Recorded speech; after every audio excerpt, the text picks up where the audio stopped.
Buenas tardes. Bienvenidos a esta segunda sesión del ciclo La Biblia para agnósticos, dedicada en esta segunda edición al Nuevo Testamento. Y si la semana pasada tuvimos el placer y el honor de tener con nosotros a uno de los máximos especialistas en la Biblia que hay en este país, por no decir en toda Europa, hoy tenemos el honor y el privilegio de tener con nosotros a uno de los máximos especialistas a nivel europeo de la literatura italiana en general y muy en particular de la literatura de Dante, de quien nos va a hablar con relación al Nuevo Testamento, la Divina Comedia como Nuevo Testamento, que es el profesor Raffaele Pinto, profesor en la Universidad de Barcelona, maestro de muchísimas generaciones de estudiantes, entre las que me cuento. Todos aquellos que nos hemos acercado de alguna manera a la obra de Dante hemos pasado por las clases, las conferencias también en esta casa. Raffaele Pinto ha sido durante muchísimos años, sigue siendo conferenciante del Instituto Humanitats. Y como comprobarán enseguida, la erudición de Raffaele Pinto es realmente extraordinaria e imponente, y además es un extraordinario pedagogo y un grandísimo conferenciante. Además de esa faceta de gran filólogo, últimamente Raffaele Pinto ha desempeñado otra faceta, quizá algunos de ustedes ya la conocen, como actor. Ya cansado un poco de la vida monacal que suele imponer la filología en la universidad, se ha dedicado al cine de la mano de José Luis Guerín, ha salido en algunas de sus películas y ahora me contaba que sigue ya encantado con esa nueva faceta y está dedicado a hacer nuevas películas, cortos, con amigos cineastas.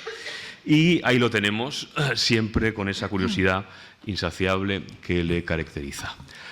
Muchísimas gracias, Rafael, por estar con nosotros en este ciclo. Es un placer. Y tu duca, tu signore, tu maestro, adelante. Muchas gracias, Jaume, muy simpático. Jaume es un gran amigo, como os habéis dado cuenta, se ha pasado un poco en estas alabanzas, pero como decir, el ego siempre necesita un poco de alimento, por lo tanto le estoy muy agradecido. Bien, entonces, el Nuevo Testamento en relación con Dante. Perdonad, tengo un poco de tos.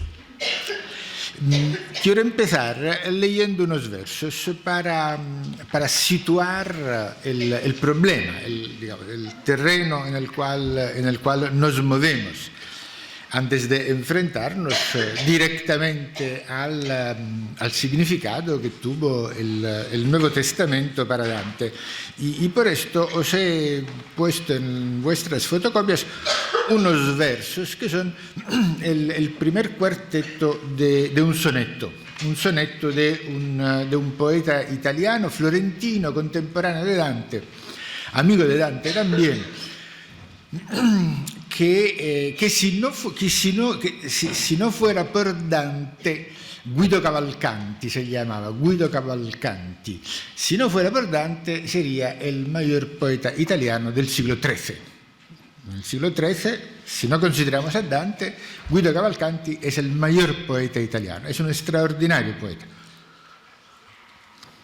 Y el diálogo entre Dante y Cavalcanti, que eran florentinos los dos, amigos. Cavalcanti tenía unos pocos años, no sabemos con exactitud del año en que nació. Dante nació en el año 1265. Cavalcanti podía tener 5 años, 6 o 7 más que Dante. Por lo tanto, eran florentinos amigos. Y el diálogo de Dante con Cavalcanti es estructural. O sea, nosotros no podemos entender a Dante si no tenemos en cuenta el diálogo que se estableció entre ellos. Diálogo que a partir de cierto momento se convierte en polémica y en separación brutal de caminos, pero hasta cierto punto los dos representan la vanguardia de la poesía italiana y europea. Bien, os leo estos pocos versos que además os darán un poco la percepción de la grandeza de este poeta Guido Cavalcanti. Chi è questa che ven cognom la mira, che fa tremar di chiarità telare, e me naseco amor sì che parlare, null'uomo pote, ma ciascun sospira. En español, ¿quién es esta que llega y todo el mundo la mira y el aire tiembla de claridad? Y lleva amor consigo, tal que hablar no se puede, mas solo suspirar. Bien, ves que eso es un poema de amor. Esto lo podríamos considerar como un piropo. Imaginad una mujer que pasa por la calle y alguien se queda estupefacto frente a tanta hermosura y le lanza un piropo. Pero es un piropo, digamos, complejo, solemne. Y además es un piropo lleno de segundas intenciones, porque si nosotros empezamos a leer quién es esta que viene, entonces los contemporáneos de Guido Cavalcanti, nosotros quizás menos, porque no tenemos familiar la Biblia normalmente, no nos sabemos la Biblia de memoria.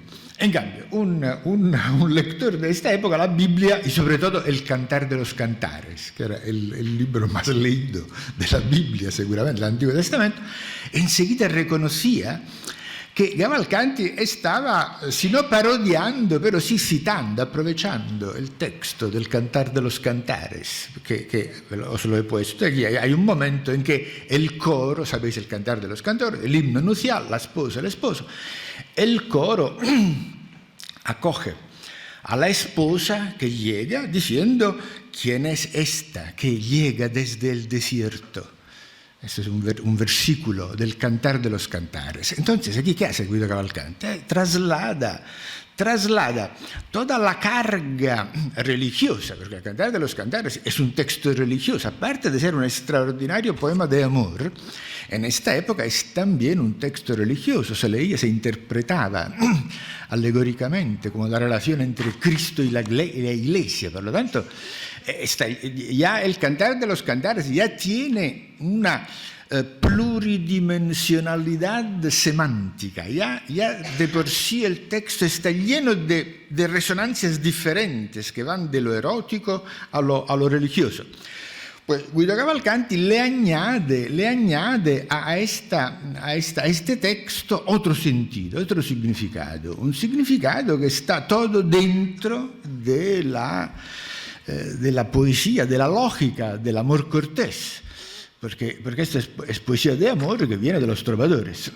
Cavalcanti, como los poetas italianos o europeos de esta época, lo que hacen es seguir esta tradición que había empezado en Provenza con los trovadores.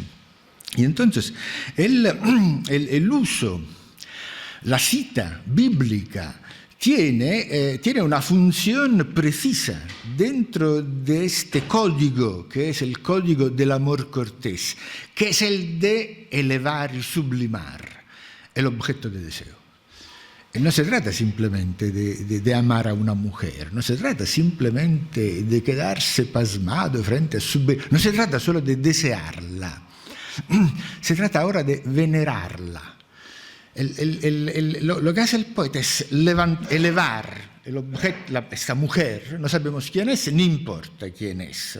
Lo que importa es que este objeto sexual femenino, porque es una mujer, lógicamente, se sublima y llega a ponerse en un pedestal, frente al cual el poeta se queda en una actitud de suspensión, en una actitud de veneración. Es la estupefacción del que asiste a un milagro, una aparición milagrosa que va mucho más allá de los sentimientos personales del poeta, porque veis, todo el mundo se queda mirándola y todo el mundo se queda silencioso, no se puede hablar como frente a los milagros, solo se puede suspirar. Es tan potente este objeto que su poder, su belleza, que pero no es simplemente una belleza física, es la belleza del milagro, se irradia a su alrededor y todo el mundo se queda estupefacto, silencioso, mirándola y suspirando. Ahora, todo esto, preguntarse, pero ¿quién será esta mujer? Bueno, no tiene sentido, lógicamente, no es este el problema. Lo que hace Guido Cavalcanti es esta operación que consiste en desplazar el objeto religioso convencional y tradicional, el que viene de la Biblia justamente, y situar en su lugar a esta mujer que ahora se ha convertido en lo más importante de su vida. ¿Veis? La tensión es de tipo religioso, pero el objeto no es Dios, ni es la Virgen, ni son los santos, sino que es esta mujer que él ama, Entonces, nosotros entendemos bien este proceso de sublimación del objeto femenino de deseo si nos remontamos a los trovadores. ¿Por qué? Porque ya en los trovadores nosotros podemos percibir este movimiento de sublimación del objeto femenino de deseo. Ya en los trovadores nosotros podemos observar esta actitud si no de veneración, pero sí de vasallaje frente a esta mujer que es tratada y considerada como un señor, como el vasallo frente a su señor feudal, el mismo término que usan los trovadores para indicar a la señora midons es latinismo, meus dominus, mi señor. Es la actitud con la cual el vasallo se dirige a su señor, pero el trovador usa esta expresión para dirigirse a la señora que él ama. Con lo cual, él se sitúa en esta posición de inferioridad frente a ella. La posición del trovador frente a la amada es la misma posición del vasallo frente a su señor.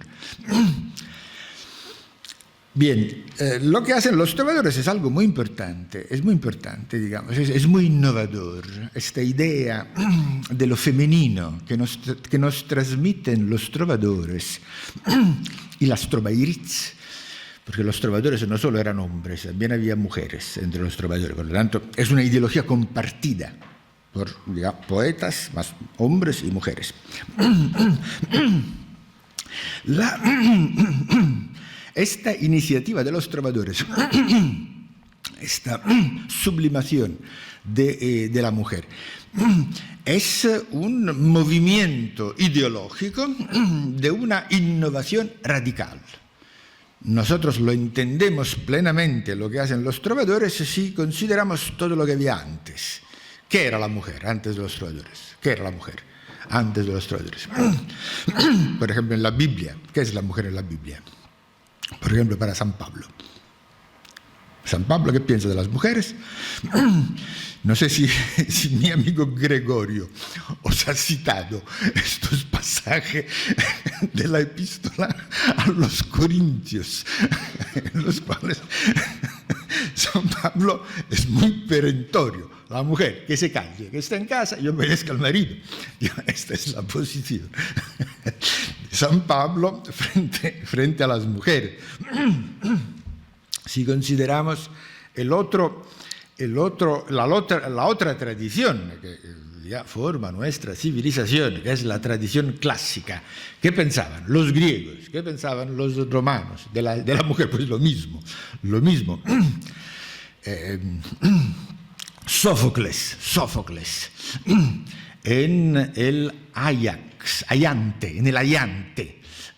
mujer, a las mujeres es adorno el silencio. Sófocles, como San Pablo. No se conocían entre ellos, pero la idea de que la mujer se tiene que callar es una constante dentro de la tradición anterior a los trovadores. Tanto en la cultura clásica como en la cultura judeocristiana, las mujeres ocupan un lugar inferior. Las mujeres son inferiores a los hombres. Los trovadores, en su delirio, porque los de los trovadores es un delirio, ¿no? Ese es un aspecto interesante de este tema del amor trovadoresco. El amor en esta época es una enfermedad.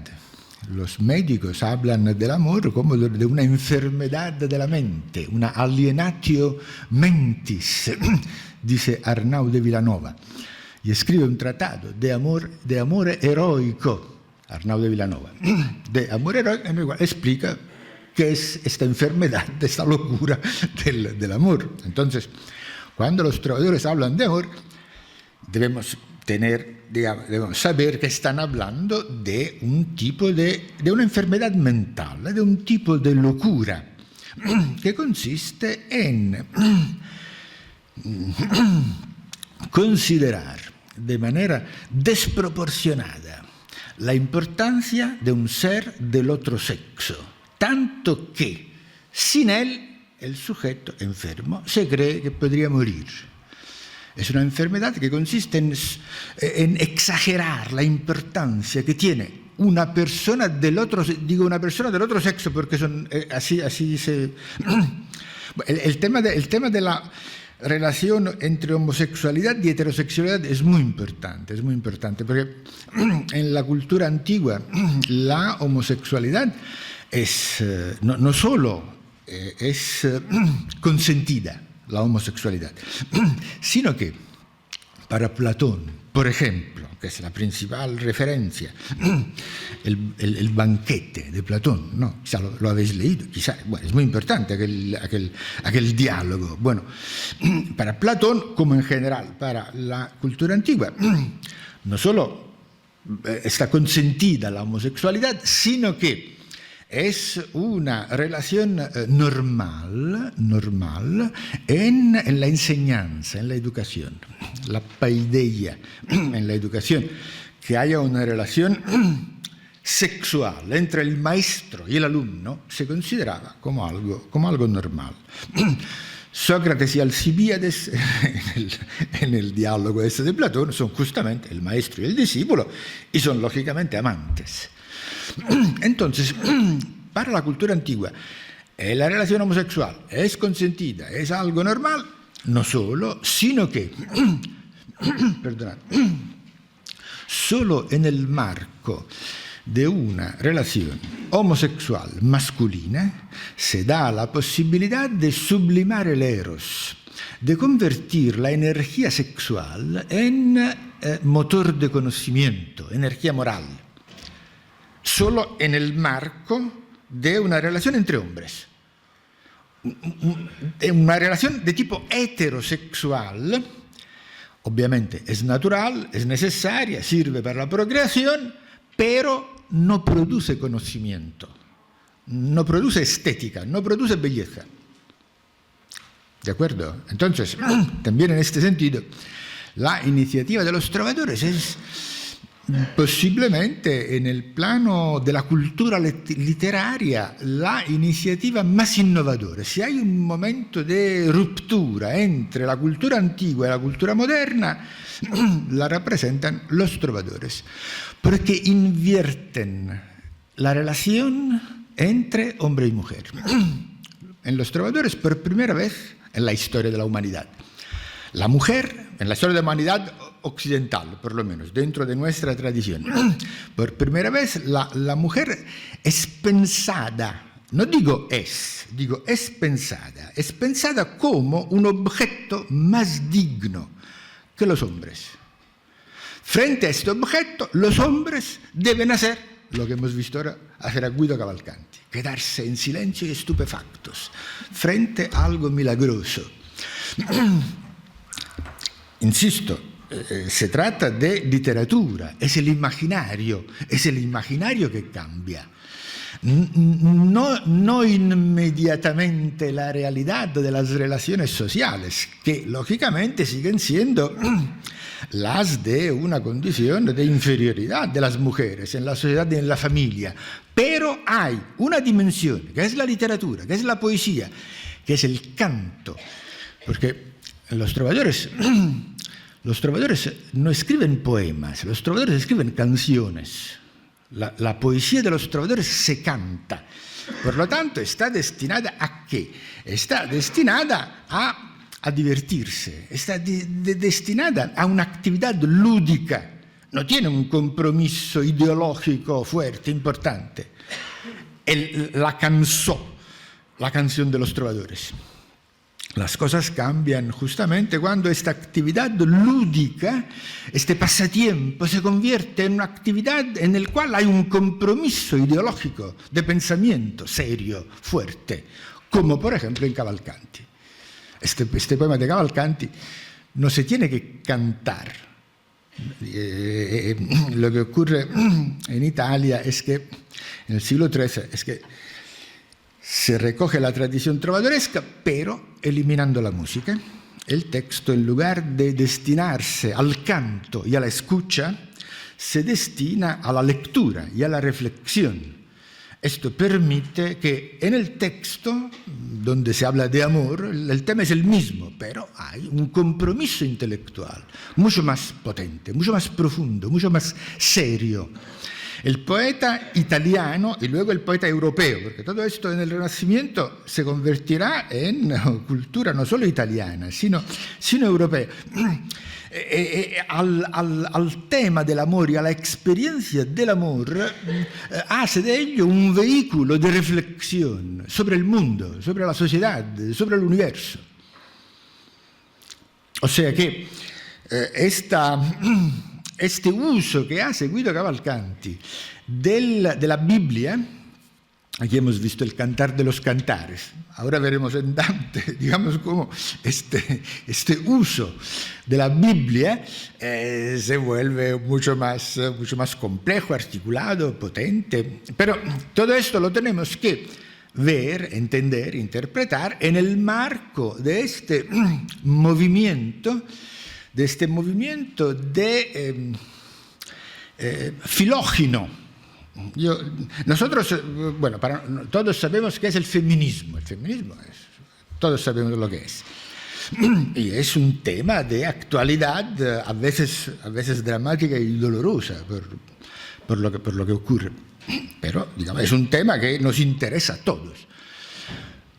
Pero el feminismo no es que nace en el siglo XIX, digamos, a finales del XIX, principios del XX, empiezan a organizarse las mujeres. Pero el feminismo hay que entenderlo dentro de una tradición histórica que va mucho más atrás, y que llega hasta los trovadores, o sea, hasta el momento en que empieza un movimiento cultural, literario inicialmente, pero luego cultural, ideológico y filosófico, de tipo filógino. Antes del siglo XX no hay feminismo, pero sí hay filoginia, o sea, sí hay personas que piensan en las mujeres como algo digno, tanto o más como el hombre o más que el hombre. Yo me dedico a estudiar un poco esta línea filógina que viene de los trovadores desde hace unos años. Si os interesara, os señalo unos cursos que daré en los próximos meses, si os interesara el tema. Por ejemplo, en la Escuela Europea de Humanitats, hablaré de filoginia y misoginia en la literatura moderna, de los trovadores a Baudelaire. Porque me interesa justamente toda esta fase anterior al feminismo, en el cual no hay feminismo, pero sí hay filoginia, sí hay unos pensamientos en favor de las mujeres. Ahora lo digo de manera muy simple. O también en la librería La Central daré un curso sobre el Decamerón de Boccaccio, el Decamerón, que es un texto fundamental dentro de este movimiento filógino, porque Boccaccio es el primero que piensa en la dignidad y en el valor de la mujer, no solo como objeto religioso, como hemos visto en Cavalcanti y como ahora veremos en Dante, sino que piensa en la mujer como un ser en carne y huesos. La mujer, Boccaccio la describe y exalta en toda su dignidad, a partir de su deseo, de su sexualidad. Es de todos los escritores modernos el más actual, modernos europeos, el más actual, el más cercano a nosotros. Bien, Esto es un poco el marco conceptual dentro del cual deberíamos entender lo que hace Dante, porque dentro de este movimiento filógeno Dante hace una operación que convierte esta intuición que viene de los trovadores y que luego se va ampliando un poco en los poetas italianos como Guido Cavalcanti. Dante todo esto lo convierte en sistema, lo convierte en centro a partir del cual pensar, reconstruir y volver a decir el mundo, el universo, a partir de este punto de vista filógeno, o sea, femenino. Os lo contaré, como decir, a vuelo de pájaro, o sea, digamos, indicando algunos momentos especialmente intensos. Por ejemplo, empezamos con estos versos, que son una canción. Una canción es uno de los primeros textos poéticos que escribió Dante, una canción. Insisto, cuando digo canción, si hablo de un poeta italiano, no es cantada, es un texto destinado a la lectura. Es la estrofa de una canción que empieza con el verso «Ei mi incresce di me, sì duramente».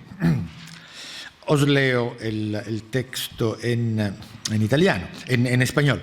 «El día que al mundo vino esta mujer, como se lee en el libro de la memoria que se me desgasta, mi cuerpo de muchacho soportó una nueva pasión, así que me quedé lleno de miedo. Rienda se puso a todos mis sentidos de repente y al suelo me caí, golpeado el corazón por una luz.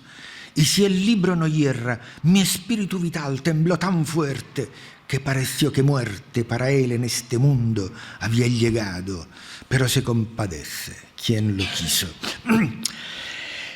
Bien, aquí Dante está hablando de un enamoramiento. Así como Guido Cavalcanti nos habla de esta escena fundamental, que es la mirada. Él queda golpeado, Cavalcanti, por el espectáculo, por la aparición de esta mujer.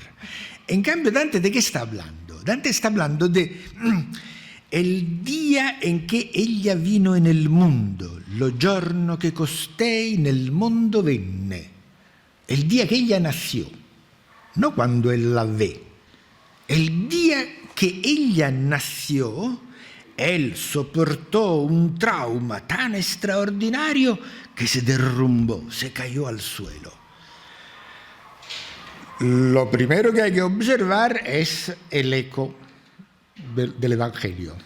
Ahí está, ahí es San Pablo. Es de San Pablo que tiene la visión en la vía de Damasco, cuando hay la conversión de San Pablo, en los Actos de los Apóstoles. Os he puesto aquí el texto en latín, como lo leía Dante.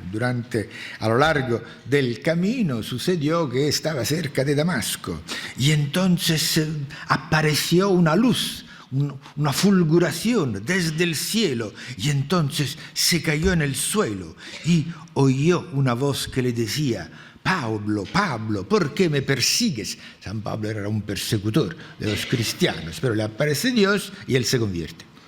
¿Veis aquí la luz del cielo y él se cae al suelo, se cae de caballo, cae al suelo? Eso es una escena, es un momento fundamental en el cristianismo, es cuando San Pablo se convierte al cristianismo, por lo tanto es importante este momento. Entonces, ¿qué ha hecho Dante? Dante, como Guido Cavalcanti ha hecho con el Cantar de los Cantares, hace lo mismo pero con San Pablo, o sea, traduce dentro del lenguaje del erotismo y del amor cortés esta experiencia religiosa sumamente importante y fundamental que viene del Evangelio, los Actos de los Apóstoles. ¿Lo veis? El criterio es el mismo. Como su amigo, como Guido Cavalcanti, él también aprovecha todo el significado, toda la emoción religiosa que viene del Evangelio, de la Biblia, para transformar el sentido de la poesía de amor y del sentimiento del amor. Yo ahora hablo de literatura, estos son poetas, hacen literatura, no tiene sentido preguntarse, pero ¿quién era esta mujer? No tiene ningún sentido. Pero estos poetas lo que hacen es moldear, formar una mentalidad que es la nuestra. O sea, nosotros sentimos, experimentamos el amor tal como por primera vez, y casi por juego, los trovadores por juego, los italianos no tan por juego, lo hacían poéticamente. ¿Entendéis lo que quiero decir? Quiero decir que lo imaginario viene antes que lo sociológico o lo psicológico. Nosotros pensamos tal como nos han llenado la cabeza, ahora quizás Internet, la televisión o el cine, pero hasta hace unos años la literatura. La literatura durante siglos ha configurado el imaginario de la sociedad europea y el imaginario según el cual los europeos han vivido la afectividad es aquí cuando se fragua esta manera de vivir la afectividad y los sentimientos. La importancia que aún hoy en día cualquiera le da al sentimiento del amor, de afecto, viene de aquí. Viene de aquí cuando estos poetas trasladan a la dimensión de la relación entre los sexos y entre las personas unos valores, unas emociones que antes estaban reservadas a la religión. Lo sagrado religioso se traslada de lo eclesiástico, digamos así, a las relaciones personales. Se seculariza, es lo que los historiadores de la filosofía llaman como proceso de movimiento de secularización. Por lo tanto, estamos en la misma línea, un poco más potente. Como decía en Dante, es más articulado. El discurso, digamos, la sublimación religiosa de la mujer es mucho más articulada que en Guido Cavalcanti. Guido Cavalcanti es igualmente intenso como poeta, pero no tiene esta capacidad ideal de articular un discurso en diversos planos y dimensiones, porque no se trata solo de imitar a San Pablo. Aquí Dante está haciendo otra cosa. Dice, no cuando la he visto, yo me he enamorado de esta mujer, pero decir enamorarse significa banalizar lo que dice Dante. Dante ha sufrido un trauma terrible. Su vida cambia, se ha transformado, pero no porque ha visto a nadie. Su vida se ha transformado en el momento en que esta mujer nació. ¿Lo veis? Aquí hay una relación no visual con ella, es una relación metafísica.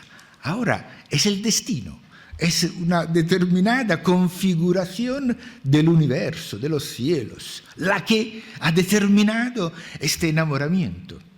Dante a través de esta experiencia se conecta con el universo. Está diciendo, en el momento en que esta mujer nació, yo sentí su poder, sin ni siquiera verla.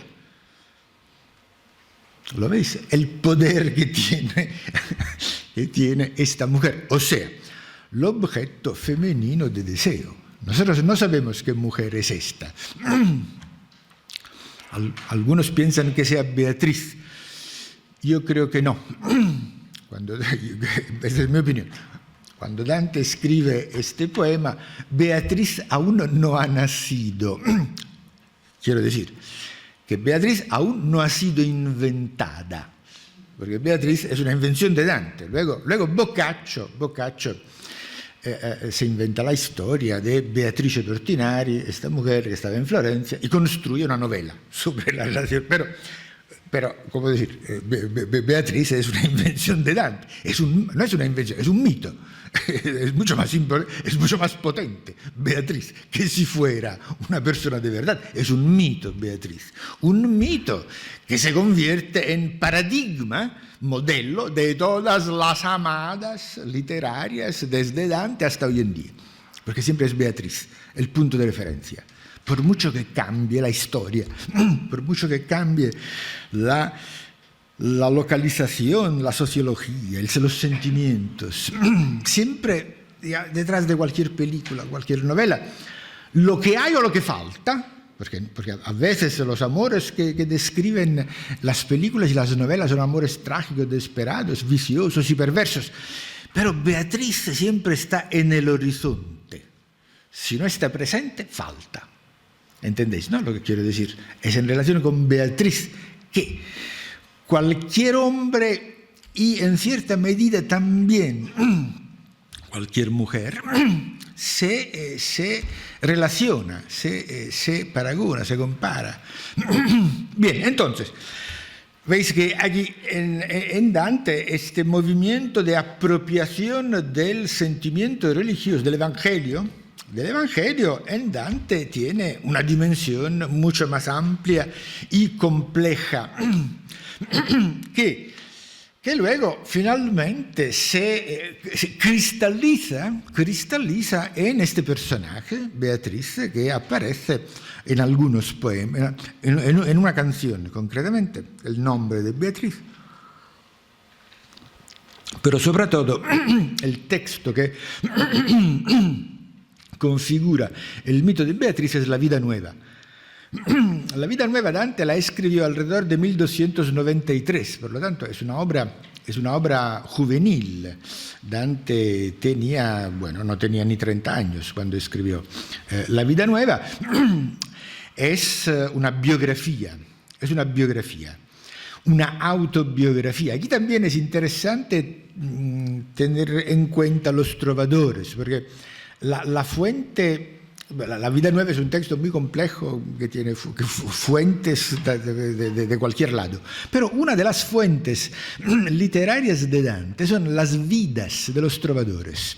Los trovadores, aparte de escribir canciones, también son los protagonistas de unas biografías que se llaman vidas, las vidas de los trovadores, que son textos biográficos que se escribieron en provenzal, pero en Italia, en los cuales se cuenta la vida de esos poetas. Entonces, la Vida Nueva es como una vida, como una biografía de los trovadores, pero en lugar de estar escrita en tercera persona, es escrita en primera persona. El poeta cuenta su vida, que está completamente marcada por la relación con esta mujer que se llama Beatriz. Beatriz quiere decir la que lleva la beatitud. Pero la frase que la define a Beatriz en la Vida Nueva, en esta biografía de Dante, es la donna della salute, la mujer de la salud. ¿Y qué significa la mujer de la salud? Significa la mujer que cuando me saluda me hace feliz. La mujer cuyo saludo es lo único que yo deseo en este mundo. La donna della salute. Y luego significa también la mujer que trae la salud, la mujer que cura de la enfermedad del amor, y este es, digamos, uno de los aspectos, quizás el elemento más espectacular de lo que hace Dante es convertir una enfermedad, una locura, en condiciones de salud. Hasta Dante el amor es una enfermedad y el enamorado iba al médico para curarse. Al enamorado se tenía que curar. Con Dante, en cambio, el amor se convierte en una condición de salud y de bienestar.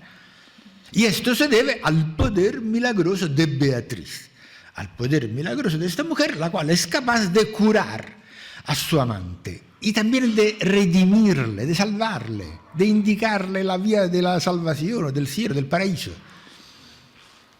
Y entonces Beatriz es esta mujer que ha venido del cielo a la tierra para salvar a Dante y con Dante a salvar a la humanidad, porque gracias a la poesía que Dante le dedica será toda la humanidad que se podrá salvar.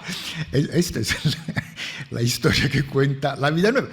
Sonreímos, nos hace reír, pero pensad que la literatura ha funcionado con este mito durante siglos. Yo diría que este mito funciona aún perfectamente dentro de nuestra mentalidad o dentro de nuestra espiritualidad, si os gusta más. Entonces, ¿qué relación tiene Beatriz con Jesucristo? El problema ahora que yo quiero plantear es este. ¿Qué relación hay entre Beatriz y Jesucristo? Porque Beatriz, en tanto que mujer que redime y salva, entra en competencia con Jesucristo, porque normalmente, digamos, el que salva es Jesucristo que ha venido del cielo, es Dios que se ha hecho hombre y ha venido a la tierra para salvar a los hombres. No, sobre esto lo sabéis, ¿verdad? Que es Jesucristo el que... Esto es importante. Sabéis que Dante, además de la vida, escribió también la comedia. Hablaremos un poco después también de la comedia. Pero Dante esto lo explica bien en la comedia. O sea, en el infierno, lo primero que es cuando Dante visita el infierno, el purgatorio, el paraíso y el más allá. En el infierno, lo primero que se encuentra Dante es el limbo.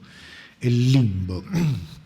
Y entonces, que es una zona anterior al infierno.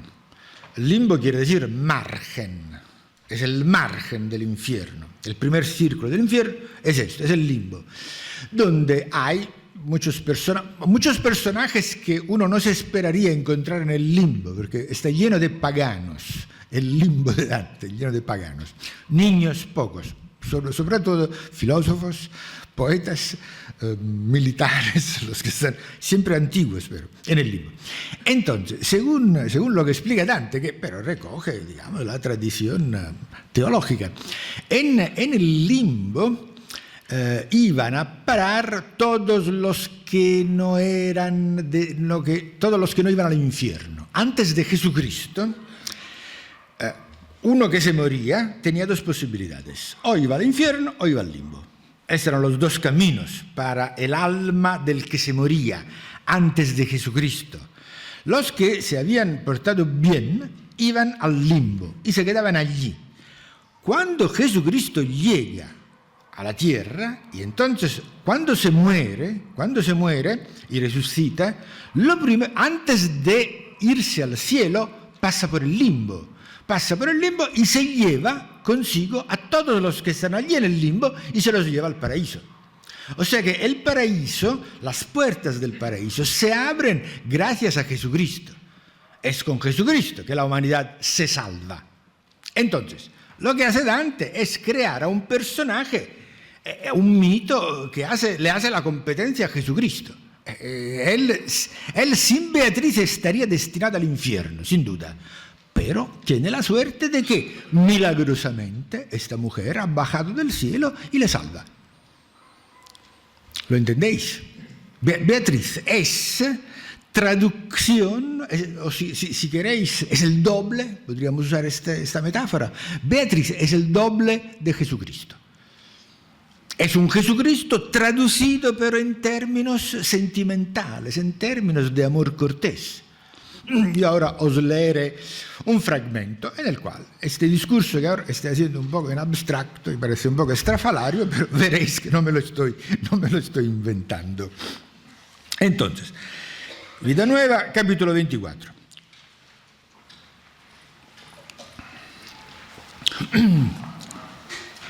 Ocurrió un día que, hallándome sentado pensativo en alguna parte, sentí de repente que en mi corazón comenzaba un estremecimiento, tal como si hubiera estado delante de aquella mujer.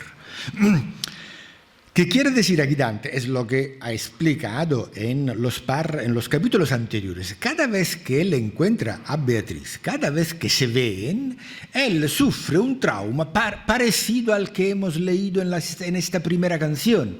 Cada vez que se le acerca, él siente un terremoto. Él compara sus sensaciones a un terremoto. O sea, es tan potente la influencia que tiene la presencia física de esta mujer que él cae enfermo, a veces incluso teme morirse. Entonces, sucede un día que, sin estar ella presente, pero siente el mismo estremecimiento, como si estuviera cercana. Entonces digo que me asaltó una imaginación de amor. Este es otro aspecto extraordinario de esta poesía, que nosotros ahora lo hemos perdido, la percepción de este mundo de imaginaciones y de fantasías, que tienen el mismo poder de chocar, de traumatizar a la persona, como si fueran objetos reales.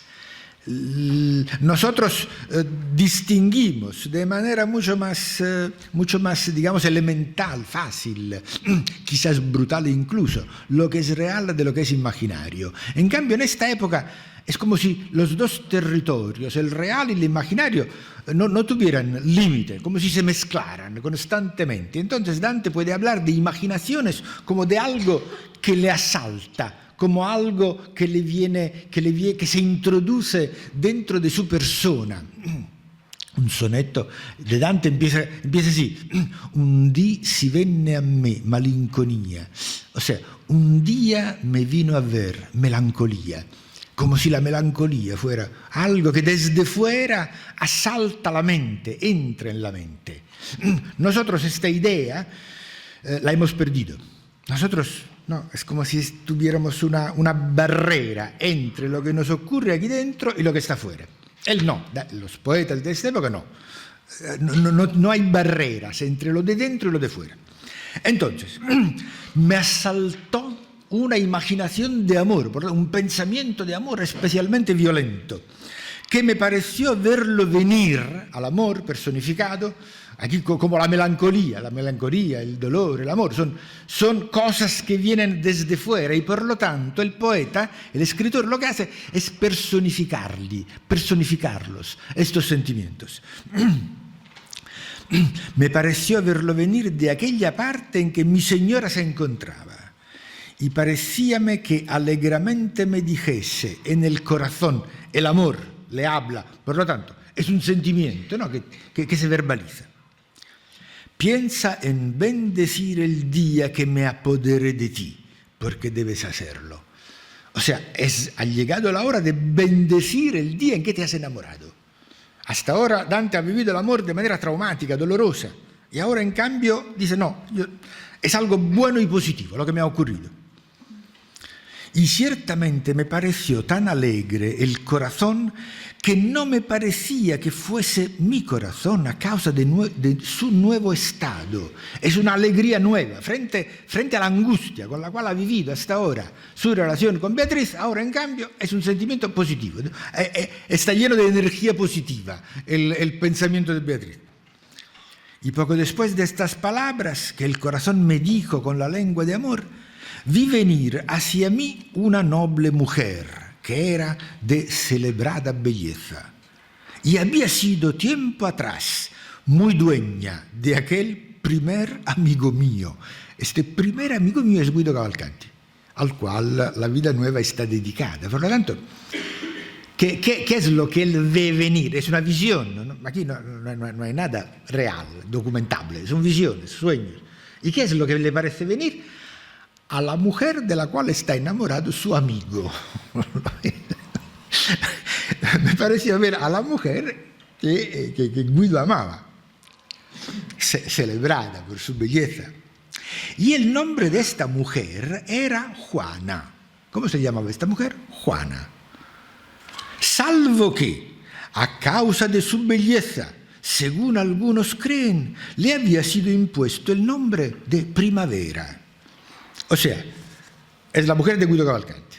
Esta mujer se llama Juana, pero por ser tan hermosa, tan bella, le han puesto como apodo Primavera. ¿De acuerdo? Esta es la situación. Y tras ella, tras de Giovanna, observando, vi venir a la admirable Beatriz. Ahora sí aparece Beatriz, pero después de Giovanna. Primero llega Giovanna y luego Beatriz. Estas mujeres pasaron cerca de mí una tras otra, y me pareció que amor me hablase en el corazón y dijese. Ese es el amor que habla, significa el presentimiento, la alucinación, la fantasía. La que va delante es llamada primavera solo por esta aparición de hoy. Pues yo moví a quien le impuso el nombre a llamarla de esta manera, porque la primera vendrá. Primavera, en italiano, primavera, prima verrà. ¿Lo veis? El juego de palabras. Esta mujer se llama primavera porque llegará primera. El día en que Beatriz se muestre después de la imaginación de su fiel.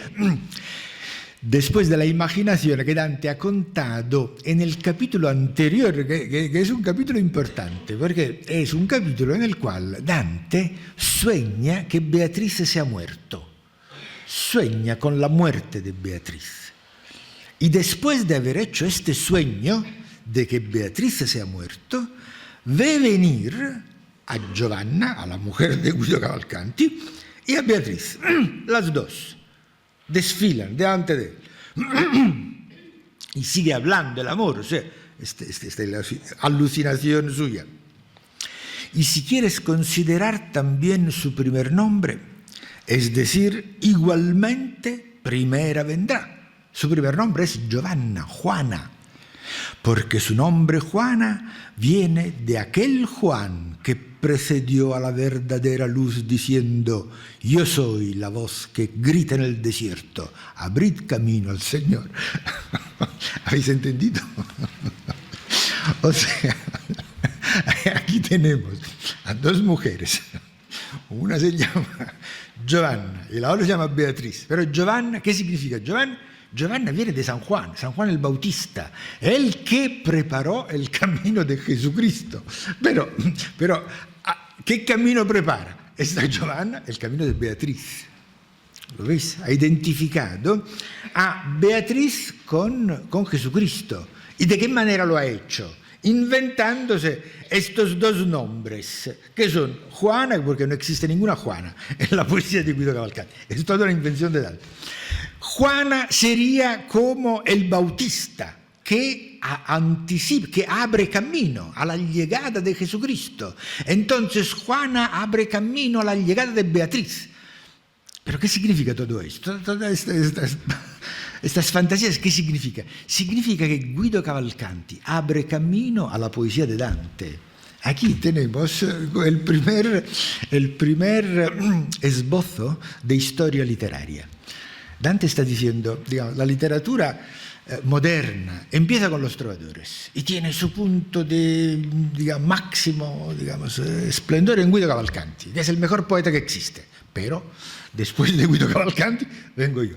O sea, después de Giovanna viene Beatriz. El mito de Beatriz ha sido preparado por toda la tradición que viene de los trovadores, que culmina en la poesía extraordinaria de Cavalcanti, pero el punto, de llegada final es su propia poesía, o sea, Beatriz, el mito de Beatriz. ¿Lo seguís el razonamiento? ¿Lo veis? Aquí tenemos poesía, novela, religión, y tenemos también, lo más importante, la historia de la literatura. Aquí Dante está explicando cuál es la historia de la literatura moderna. Y lo está diciendo, de una manera fácil de entender. Mejor dicho, no hace falta llegar tan a fondo. Nos quedamos pasmados frente a esta identificación de Beatriz con Jesucristo. Beatriz es el nuevo Jesucristo. Dentro del universo imaginario de Dante, Beatriz ha ocupado el lugar de Jesucristo. Os decía que en el capítulo anterior Dante sueña con la muerte de Beatriz. Y unos capítulos después de este, efectivamente Beatriz se muere. Por lo tanto, la vida nueva cuenta también la muerte de Beatriz, lo cual no significa el fin de la relación ni de la novela, porque toda la segunda parte de la vida nueva consiste en la relación entre Dante y Beatriz, que está muerta, que es una relación entre el amante, Dante, y el objeto de deseo, que no solo ahora ha sido sublimado religiosamente, sino que se ha convertido en un objeto que está en el más allá, en el paraíso, amando a Beatriz. En la relación que Dante establece con Beatriz, se establece también una relación entre el poeta, el sujeto, y el paraíso, Dios, el más allá, la trascendencia. Entonces, la muerte de Beatriz dentro de la vida nueva tiene un significado esencial y profundo. Beatriz se muere para salvar a Dante, como Jesucristo se muere para salvar la humanidad. ¿De qué manera Jesucristo salva a la humanidad? Muriendo en la cruz. Beatriz también, para salvar a Dante y a través de Dante a la humanidad, tiene que morir. La muerte de Beatriz forma parte de su mito, porque es trasladándose su alma, estamos lógicamente en una cultura de tipo teológico, en la cual, digamos, después de la muerte, la persona no desaparece, hay un alma. Más aún, según la religión cristiana, con la muerte el alma se libera del cuerpo y puede finalmente ir donde podrá ser feliz, en el paraíso, que es donde está Beatriz. Y entonces, toda la segunda parte de la vida nueva es este diálogo entre Dante y Beatriz, que está en el más allá.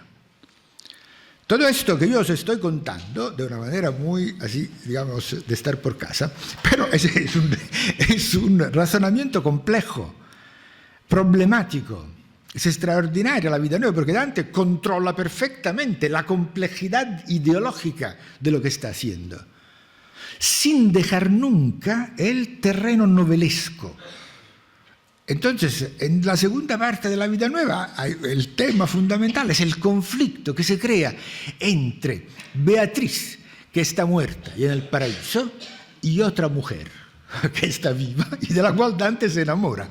Entonces, se crea un conflicto dentro de la mente de Dante entre la mujer que está viva y la que está muerta.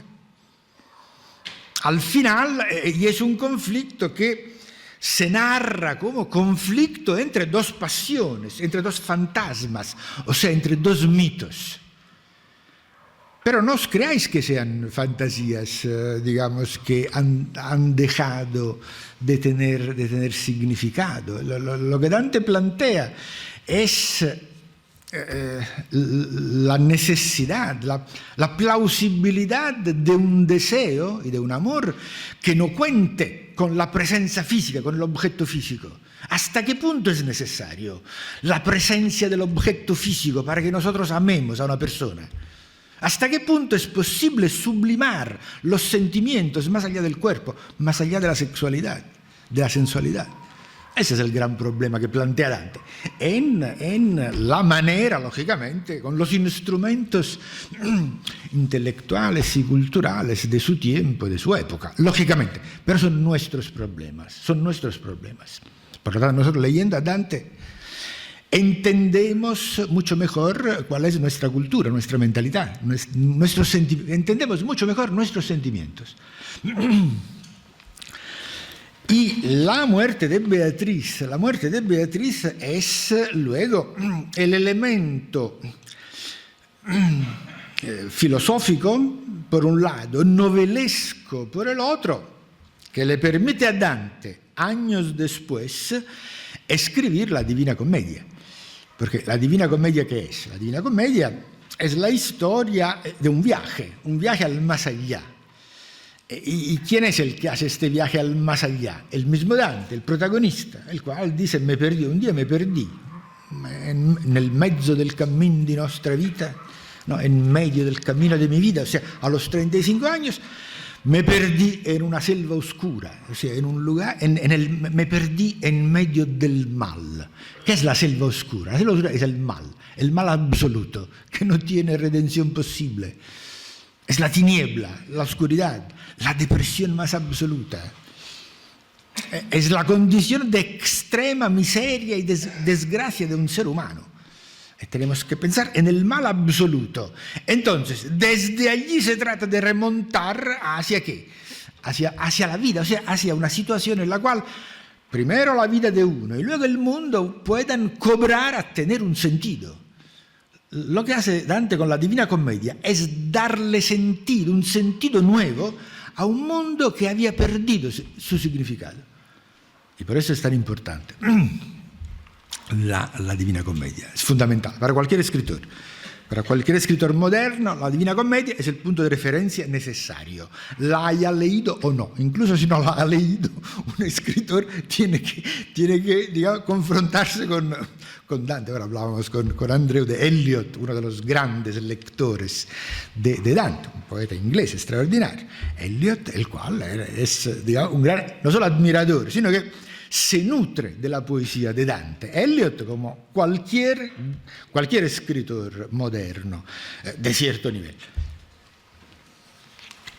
Ahora, la presencia del Evangelio en la comedia, como podéis imaginar, es sistemática. O sea, estamos en un territorio completamente dominado por la teología, por la religión, desde el primer verso hasta el último, nel mezzo del camino de nuestra vida. Bien, cuando estaba perdido, a punto de morir, pero de una muerte profunda, no de la muerte física, de una muerte esencial. Ese es el primer verso. El último verso de la commedia es l'amor che muove il sole, le altre stelle. O sea, el amor que mueve el sol y las demás estrellas. El primer verso representa la ausencia absoluta de amor. El amor es la energía, es la vida. En el primer verso lo que nos cuenta Dante es que en el mundo el amor ha desaparecido del mundo. En el último, en cambio, el amor es lo que mueve el sol y las demás estrellas, la energía que mantiene en vida el universo, no solo las personas, todo el universo. ¿Veis el recorrido? ¿No? Son 15.000 versos entre el primero y el último. Ahora, el Nuevo Testamento en la comedia no puede hacer un recorrido sistemático, pero he escogido un punto, he escogido unos versos para que veáis la manera en que Dante se mide con Jesucristo en la comedia. Es la otra parte de la fotocopia. Estamos en el infierno, en el canto octavo del infierno. Bueno, el infierno, seguro lo recordáis, es como un viaje al centro de la tierra. Entonces, Dante, guiado por Virgilio, va bajando de círculo en círculo hasta llegar al centro de la tierra, donde se encuentra Lucifer. Es interesante porque Dante tiene lógicamente una visión, digamos, tolemaica, o sea, geocéntrica. En el centro está la Tierra y luego están esferas celestes, cada una con su planeta, la Luna, Mercurio, etc. Entonces, el viaje es en el infierno un viaje de espeleólogo, o sea, en el subsuelo. Luego, ¿qué ocurre? Que una vez que han llegado al centro de la Tierra, va a parar al purgatorio que está en las antípodas, que es una montaña, y desde las montañas luego sube al cielo. Ahora bien, en el centro de la tierra está Lucifer, que es un ser gigantesco. Es interesante esto de que Galileo Galilei, el físico, intentó medirlo. ¿Cuántos metros era grave? A partir de la información que da Dante sobre el tamaño de Lucifer, ¿cuántos metros era grave? Centenares de metros. Lucifer. Bien, pero lo que es interesante es que Lucifer, el mal, ocupa el centro del universo. No, luego nos vamos alejando cada vez más del centro hasta llegar al paraíso. Entonces, bajando cada círculo hay un pecado y unos pecadores, y Dante los entrevista, todos son muertos, lógicamente, y Dante, la comedia es una serie de entrevistas con los muertos. Dante entrevista a la gente que se encuentra.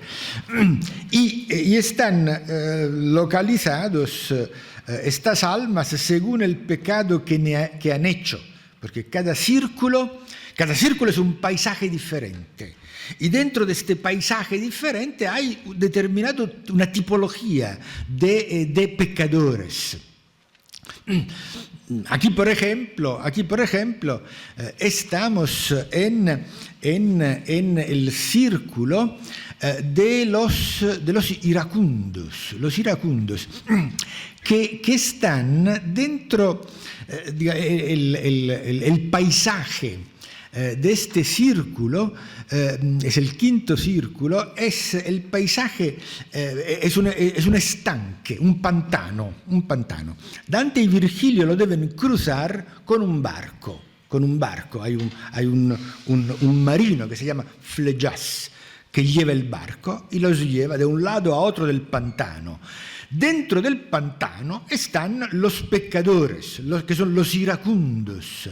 Los iracundos, ¿y cuál es su castigo? Están condenados a golpearse entre ellos, a darse puñetazos, a arañarse, o sea, a violentar, o sea, a hacer de muertos lo que han hecho en vida. Y entonces, un detalle interesante, mientras cruzan el pantano, Dante ve que hay como unas burbujas que suben en la superficie del agua del pantano. Y le preguntan a Virgilio, ¿qué son estas burbujas? Y entonces Virgilio dice, mira, ¿ves estas burbujas? Esas burbujas son los suspiros de los que están debajo del agua. ¿Y quiénes son los que están debajo del agua? Los perezosos. O sea, perezosos, pero el concepto de pereza es un concepto débil frente al significado que tenía en esta época. Los perezosos son los melancólicos, los que sufren de melancolía y que entonces Santo Tomás, cuando habla de la axidia, la melancolía en la teología es la axidia, entre los demás síntomas, signos de la axidia es la amputatio vocis, la amputación de la voz. El melancólico no puede hablar, tiene paralizada la voz, no tiene ni siquiera la fuerza de hablar. Y entonces Dante, y esto era un pecado, para nosotros esto es una enfermedad fea, terrible. En la época de Dante, en cambio, era un pecado. La tristeza era un pecado en la época de Dante, y por lo tanto los tristes, los melancólicos, están metidos dentro del pantano, y de ellos solo se percibe la presencia a través de los suspiros, que forman burbujas de aire en la superficie. ¿Veis aquí el suspiro de la tristeza? Que Dante lo ha convertido en un elemento espectacular en su sencillez, unas burbujas de aire, los suspiros de los melancólicos, que desde el fondo suspiran y el aire llega hasta arriba. Entonces, mientras cruzan el pantano, entonces leemos estos versos que tenéis en vuestra fotocopia. Después de que los dos nos embarcamos, se fue la antigua proa cortando el agua, bastante más que con otros viajeros. ¿Por qué? ¿Por qué bastante más? Porque Dante tiene un cuerpo y por lo tanto el barco se hunde en el agua, mientras solo tiene que llevar almas que no pesan nada, el barco se mueve en la superficie. Con Dante, en cambio, tiene que hundirse. Mientras corríamos por el muerto charco, uno se me plantó que todo sucio. ¿Quién eres? Dijo, que antes de hora vienes. ¿Veis? Hay uno de estos que están los iracundos, que están en el agua, ha visto a Dante y ha visto que está vivo. que está vivo. Normalmente cuando ven a Dante todos se sorprenden, lógicamente, ¿no? En el más allá ver a un vivo. Y entonces le dice, ¿quién eres tú que vienes antes de hora? O sea, antes de morir. ¿Quién eres tú que estás aquí estando aún vivo? Yo contesté, si vengo no me quedo. Mas tú quién eres, que estás hecho un asco. Este en italiano. In italiano funziona mejor. Ma tu chi sei che si sei fatto brutto? Brutto tiene una connotación de asquerosidad en italiano antiguo. Yo, mas tú quién eres que estás hecho un asco. Me dijo, mira, soy uno que llora. Cambia el tono de la persona, pide compasión, soy uno que llora, que sufre. Y yo a él, doliéndote y llorando, quédate aquí, espíritu maldito. Este es Dante ahora que lo ha reconocido, ha visto quién es. Y entonces ahora dice, no, yo me voy, tú en cambio quédate aquí, que aunque tan sucio, te reconocí. Entonces él, el espíritu, sacudió con las dos manos el barco. O sea, el espíritu, ¿qué hace? Se agarra al barco para que Dante se caiga abajo. Pero lo apartó el maestro, Virgilio enseguida ayuda a Dante, diciendo, vete con los otros perros. Mirad, fijaros la violencia del lenguaje. Virgilio, este hombre, vete con los otros perros. Me envolvió luego el cuello con los brazos, Virgilio, y besándome el rostro. Alma indignada, dijo, bendito el vientre en que naciste. Virgilio a Dante. Este en el mundo fue hombre orgulloso. El personaje según las crónicas de la época, era famoso por su arrogancia y por su violencia. Y por lo tanto Dante lo ha puesto, digo, ¿dónde se merece estar? No hay bondad que adorne su memoria, su sombra está furiosa aquí por esto. ¿Cuántos van como reyes allí arriba, que aquí estarán como en estiércol cerdos, dejando tras de sí desprecio y odio? ¿Veis aquí la violencia del lenguaje? Pero fijaros, ¿cómo decir? Dante ha reaccionado con violencia frente a este hombre que se llamaba Filippo Argenti. Argenti porque llevaba espuelas de plata para ostentar su riqueza y su poder. Entonces, Dante le ha tratado con severidad, digamos, con severidad incluso mayor que la de Dios, que Dios simplemente lo ha metido allí, Dante en cambio lo ha insultado. ¿Y qué hace Virgilio? Virgilio le dice, bendito el vientre en que naciste. No es poco, bendito esto es Jesús, bendito el vientre en que naciste, bendita seas María. ¿Lo veis? Aquí no es Beatriz, aquí él es Jesucristo. El mismo ocupa el lugar de Jesucristo. ¿Lo veis? Pero ¿cuál es el Jesucristo con el cual que Dante parasita? Nosotros podríamos decir que Dante está parasitando el Evangelio, o sea, se está apoderando de unas características que son las que el Evangelio le atribuye a Jesucristo. Pero ¿cuál es el lado de Jesucristo que a Dante le gusta, con el cual le gusta identificarse? Es el lado del justiciero, es el Jesucristo que hace justicia. Y la comedia es esto, ¿no? ¿Cuántos allí en la tierra van fardando de su poder que aquí estarán como cerdos? La comedia tiene que hacer justicia, o sea, tiene que poner a cada uno en su sitio.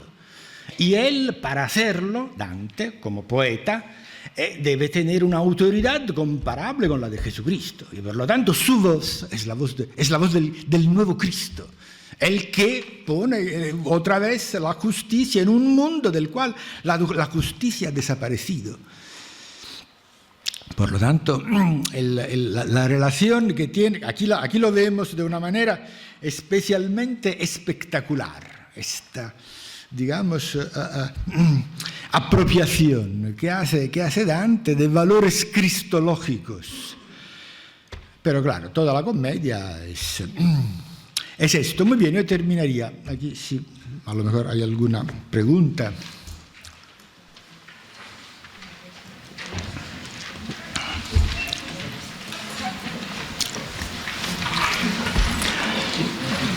Sí. Un comentario con respecto a... sí, gracias. Con respecto al concepto de amor enfermizo, sí, y amor saludable. Sí.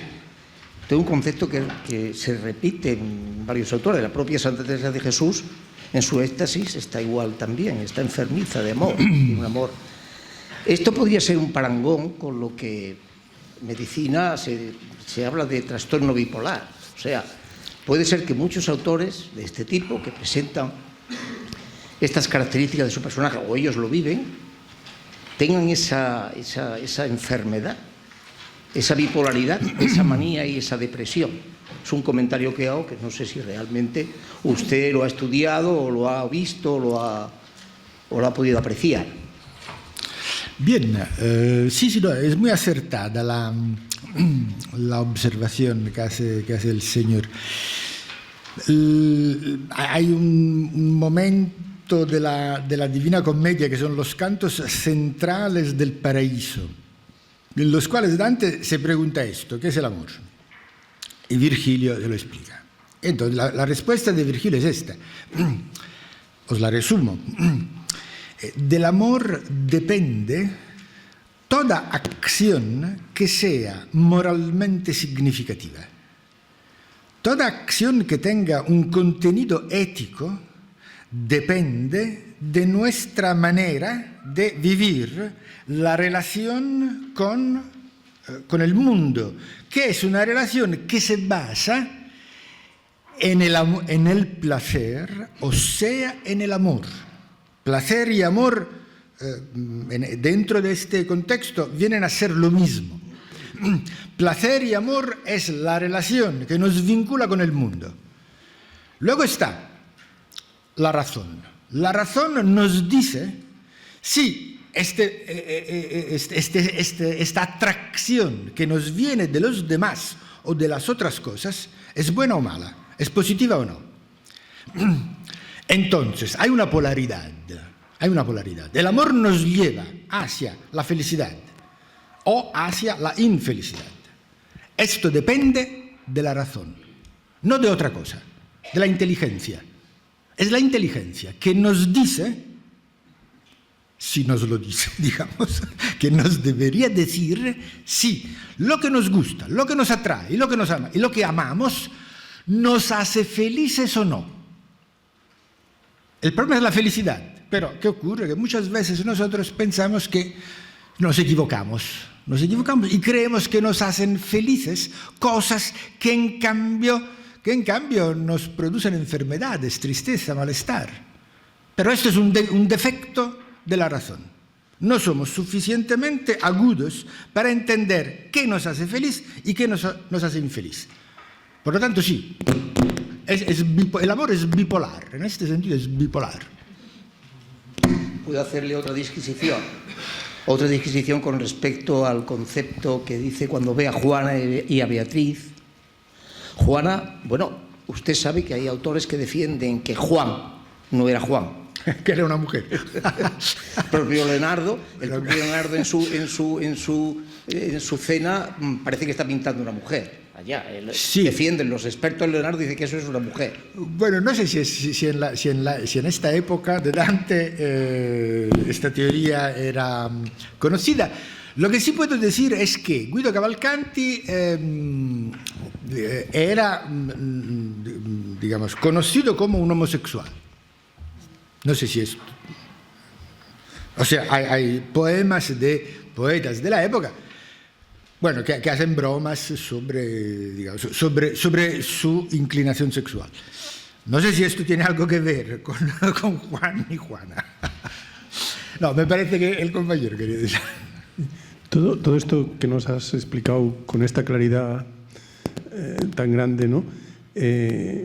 Claro, en la época lo debieron entender alguien.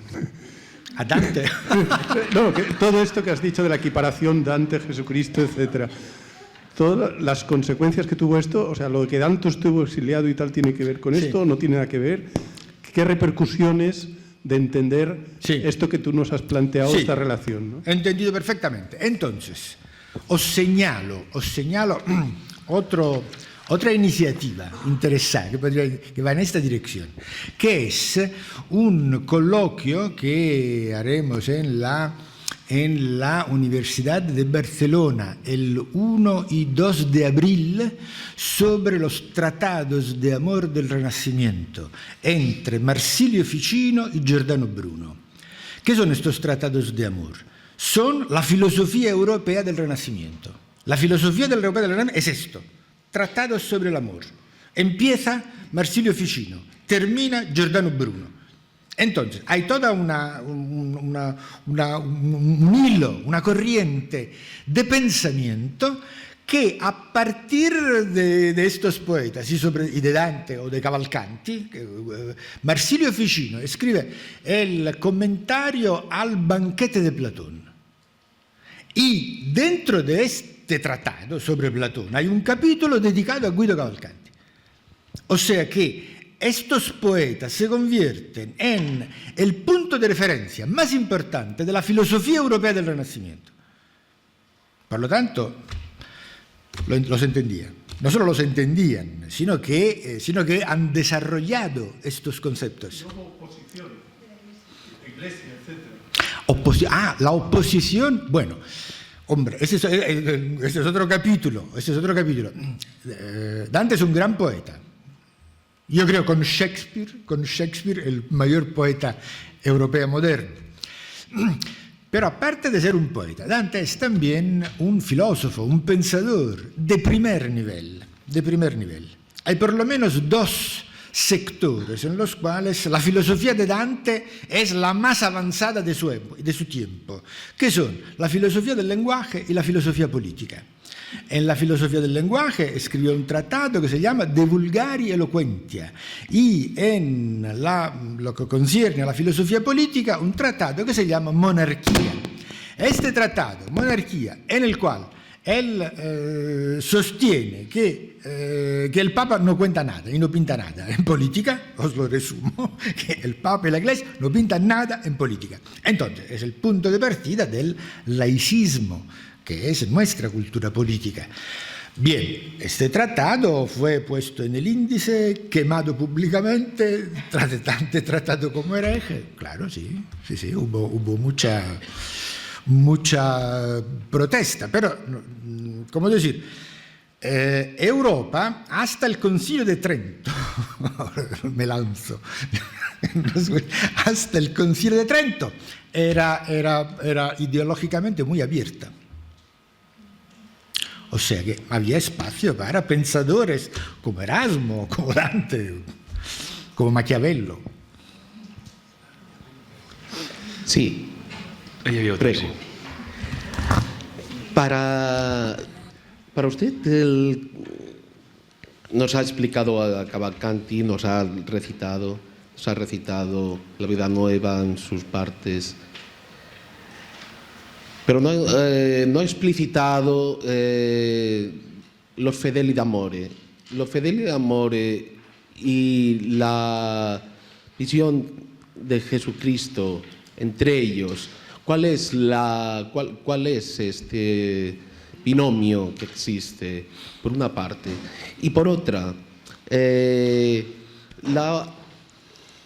la vida de Dante, ciertamente, no sé si es pura leyenda o es parte de realidad, de que él vivió en 3 días, en 72 horas, toda la Divina Comedia, y que tuvo que realizar toda la exposición de esa vivencia. Es una vivencia de descenso a los infiernos, subida a los cielos. More, Jesucristo. Me explico. Sí. Querría saber si estas analogías entre Fidelia Amore, Jesucristo, y esta parte de su vida que genera la Divina Comedia. Gracias. Bueno, una de las líneas de interpretación de Dante es la línea esotérica, o sea, una lectura no solo de Dante, sino de la poesía medieval como una poesía que es también un código como de una sociedad secreta, vinculada con movimientos heréticos. Fidelidad Amore sería el nombre que se daban en este código los que componían esta secta o estas sectas. Yo debo confesar que más que no creer en esto, lo considero poco significativo. Me explica poco. Dante a mí me habla de mis sentimientos y de mi vida. ¿Cómo decir? Que formaba parte de alguna secta. No lo sé. Y la verdad tampoco me interesa. Lo que él dice es tan claro y contundente. Me basta con esto. No sé si tenía además otro sentido. Y luego la otra pregunta, los 3 días. Bueno, la Divina Comedia es poesía. Claro, es poesía, es una novela, cuenta un viaje que tiene una duración. Entonces, son unos días la duración de este viaje, pero esto es el tiempo de la novela, es el tiempo novelesco. Para escribirla Dante ha tardado de 1306 a 1320, o sea, unos 14 años. Es un detalle, un elemento novelesco.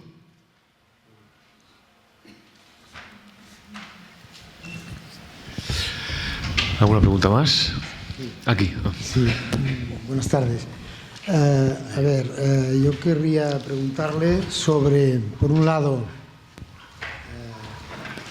si en Dante podemos presumir que hay una metáfora de lo que es parece bastante claro a mí, pero que hay una metáfora de lo que es el camino en la tierra del hombre que madura hacia un paraíso, no, pero va progresando poco a poco, por un lado. Esto sería muy terrenal.